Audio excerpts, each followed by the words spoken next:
حضرت عبداللہ بن مسعود رضی اللہ تعالیٰ عنہ سے روایت ہے، رسول اللہ صلی اللہ علیہ وآلہ وسلم نے فرمایا، جو مسلمان آدمی اس بات کی گواہی دیتا ہے کہ اللہ کے سوا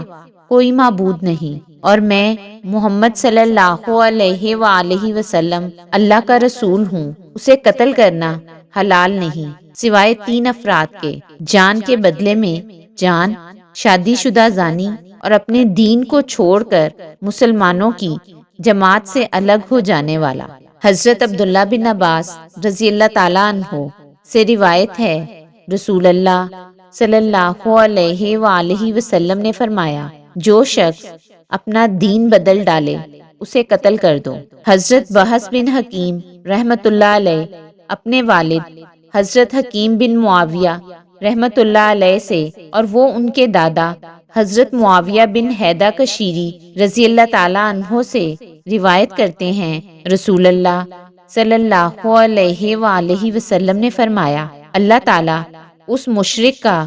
کوئی عمل قبول نہیں کرتا جو اسلام لانے کے بعد مشرک ہو جائے،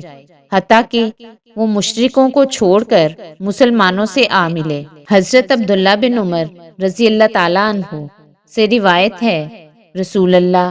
صلی اللہ علیہ وآلہ وسلم نے فرمایا، اللہ کی مقرر کردہ حدوں میں سے ایک حد جاری کرنا اللہ عز و جل کی زمین میں 40 راتوں کی بارش سے بہتر ہے۔